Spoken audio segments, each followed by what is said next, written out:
don't care. Chochote kinachokuja mbele yangu, don't care. Nimekosa na mlungu huko na sina uhakika kula mchana. Ningepewa leo mpaka nikome. Tulia bwana. Wewe. Wa sister vipi? Ina maana mbele uoni au? Naomba usinitibue akili. Tena usinivuruge. Hivi mimi naenda ni asiyeona mbele. Wewe ndo unanisukuma.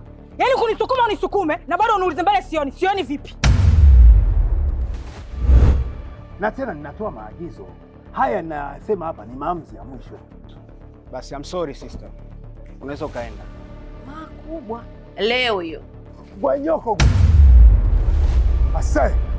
Mimi sina mtoto mpumbavu kama huyu. Mimi sina mtoto bwege, mtoto mjinga. Wewe mzee, ipo siku nitakuja kumalizia mguu wako wa pili uliobakia. Maana una kielele sana. Wewe una mdomo, shida mdomo. Mdomo jamani, mdomo. Bwana punguza tu itutie mchere ankale. Mimi naogopa. Yaani kila nikitaka kumwambia nakosa kabisa ujasiri. Umenisaliti. Unataka upewe nini wewe? Hata mama yangu mwenyewe kipindi hiko hakukuambia wewe oshe vyombo. Mbona ulikaa kwake? Hayo masemango na matumizi mabaya ya watoto. Wewe umeacha mtoto mle. Sio kama hivi subha mbio. Nini? Kitu gani?